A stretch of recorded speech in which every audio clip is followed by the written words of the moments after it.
Assalamualaikum, saya Syarina daripada Tiram Travel Ipoh. Okey, baik, hari ni saya nak ceritakan tentang Taif.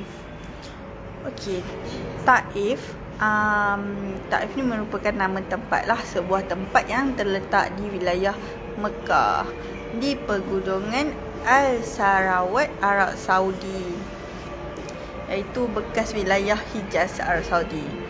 Okey, kalau memandu daripada Jeddah ke Taif ni mengambil masa 2 jam. Dari Mekah 60 km jarak dia. Okey, tempat Taif ni dia kalau ikutkan siapa yang tahu, ia merupakan tanah tinggi lah, tempat tanah tinggi. Ketinggian 1879 meter bersamaan dengan 6,160 kaki. Okey, kawasan Taif ni selalu dituruni hujan, selalu hujan. Lepas tu bandar ni pun mempunyai iklim dingin sepanjang tahun. Taif ni kalau dekat Malaysia boleh dikatakan macam Cameron Highland lah, Cameron Highland Malaysia. Okey. Dia iklim sejuk dengan musim sepanjang tahun lah. Kalau panas pun dia macam tak berapa panas sangat. Okey, kalau musim sejuk tu dia memang sejuk lah. Okey, lepas tu saya nak kongsikan tentang sirah Nabi Muhammad SAW, tentang dakwah Nabi Nabi ke Taif. Okey, dakwah Nabi ke Taif pada tahun ke-10 kenabian, iaitu 3 tahun sebelum hijrah. Nabi Muhammad SAW menghadapi satu tentangan yang luar biasa.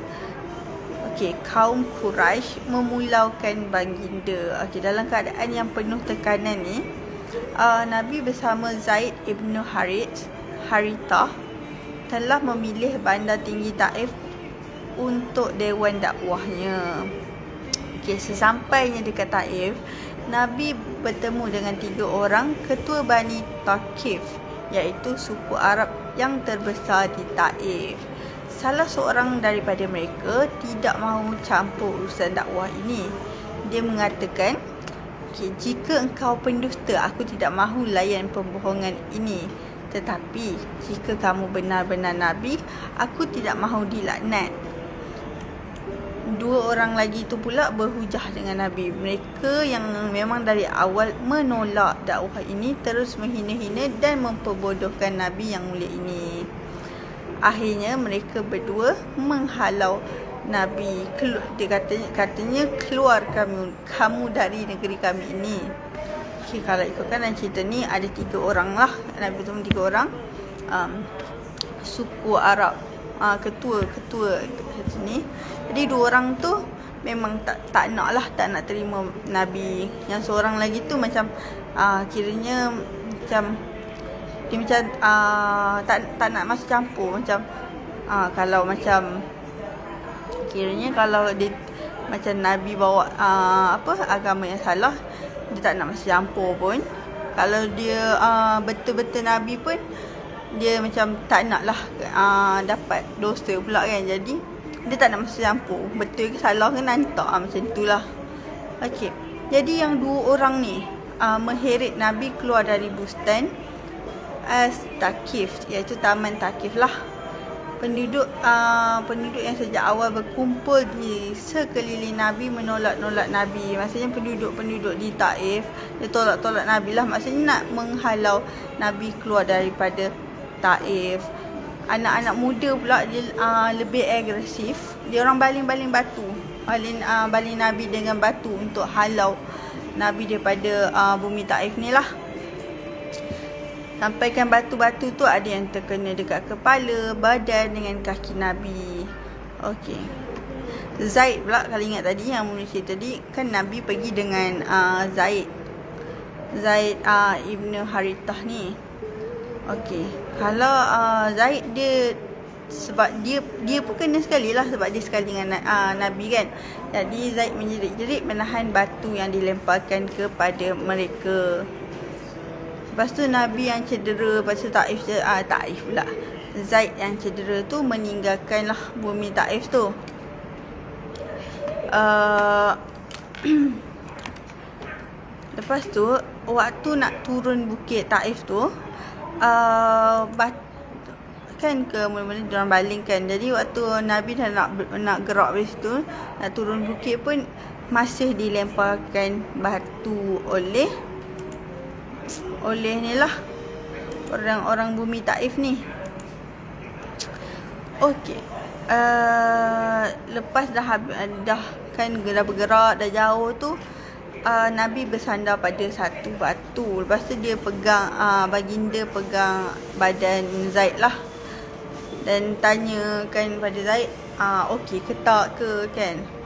Sebab Zaid pun cedera, Nabi pun cedera, sampaikan darah mengalir daripada badan Nabi. Lepas tu waktu tu Nabi mengangkat tangan dan berdoa, mengadu keadaannya pada Allah. Kata Nabi, wahai Tuhanku, kepada Engkau aku adukan kelemahan tenagaku dan kekurangan daya upayaku pada pandangan manusia. Wahai Tuhan yang maha pemurah, kepada sesiapa Engkau menyerahkan daku, kepada musuh yang akan menerkam aku, ataukah kepada keluarga yang Engkau berikan kepadanya urusanku. Tidak ada keberatan bagiku asal aku tetap dalam keredoanmu. Dalam pada itu afiatmu lebih luas bagiku. Aku berlindung dengan cahaya mukamu yang mulia, yang menyinari segala langit dan menerangi segala yang gelap, dan atasnya lah teratur segala urusan dunia dan akhirat. Dari Engkau menimpakan atas diriku kemarahanmu, atau dari Engkau turunnya atasku azabmu. Kepada Engkau lah aku adukan halku sehingga Engkau redha.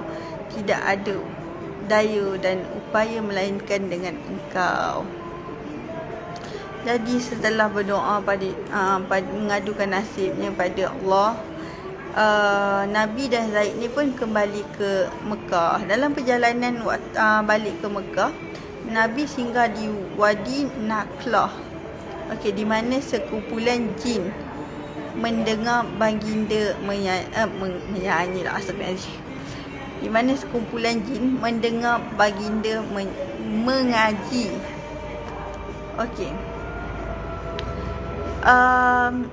Pada 630 Masihi, baginda kembali ke Taif dan mengepung kota itu.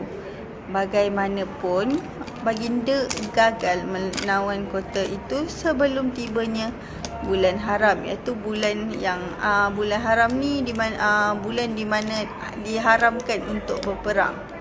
Akan tetapi pada tahun berikutnya, wakil Bani Thaqif tiba di Mekah untuk merundingkan pemelukan Islam penduduk kota itu. Okey. Jadi kisahnya lebih kurang begitulah. Lepas tu okey.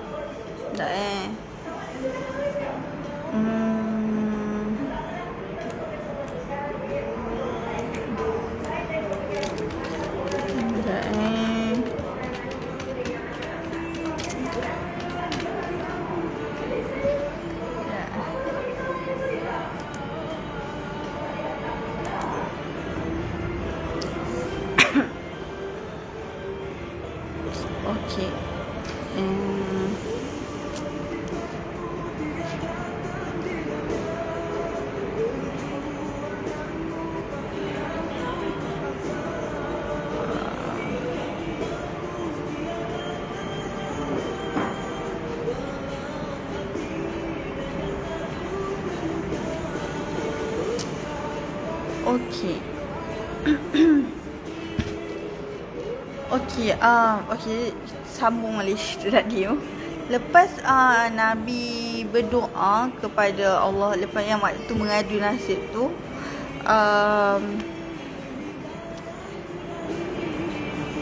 Allah telah menghantar malaikat Jibril dan malaikat penjaga bukit bakau dan gunung ganang.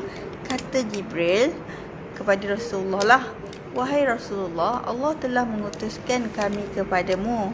Kalau kamu mahu, perintahkan malaikat ini untuk mentelakupkan Mekah di antara dua bukit dan mereka akan musnah.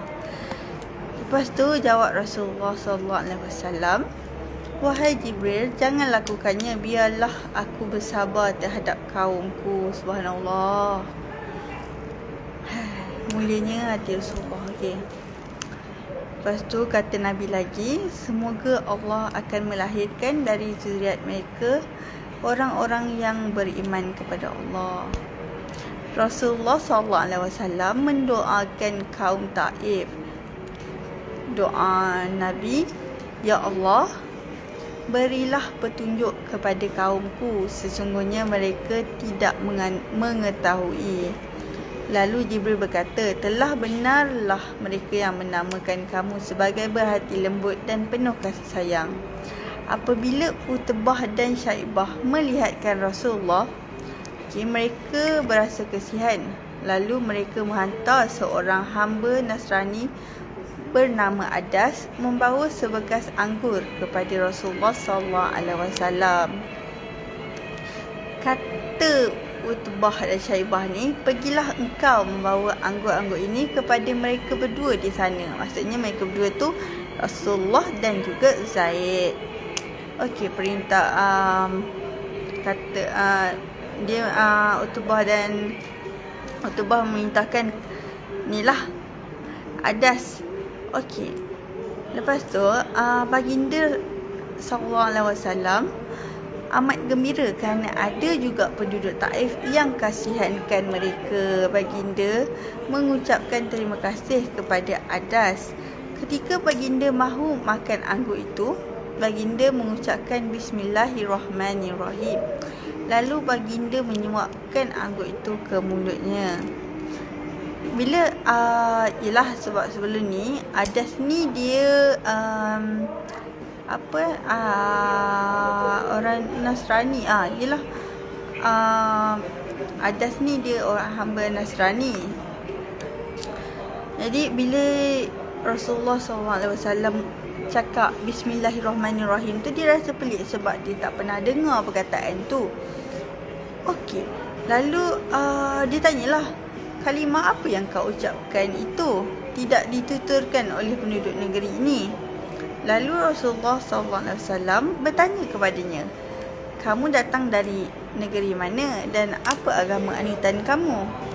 Lepas tu Adas pun jawab, aku penganut agama Nasrani dan aku berasal dari negeri Ninawa, sebuah negeri di Iraq.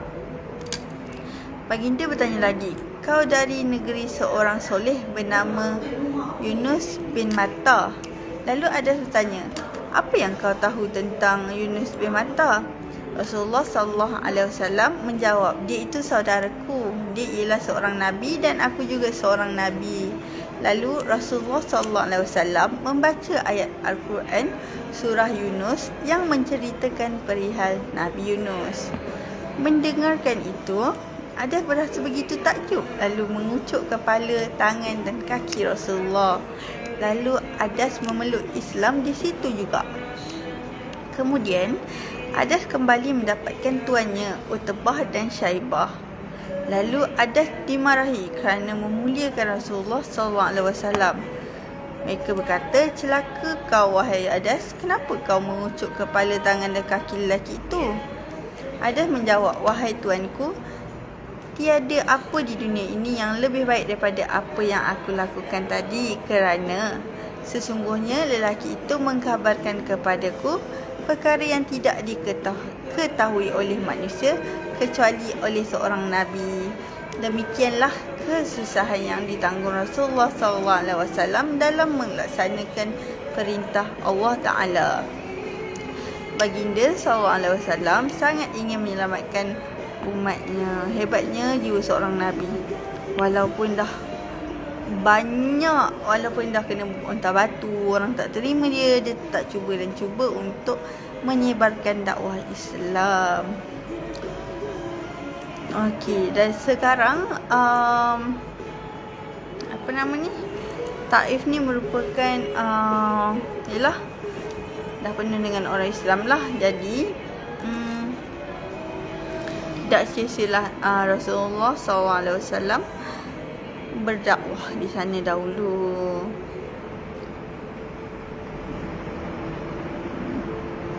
Okey, itu saja perkongsian saya pada hari ini. InsyaAllah lain kali saya akan kongsikan lagi yang lain. Okey, Assalamualaikum warahmatullahi wabarakatuh. Sekejap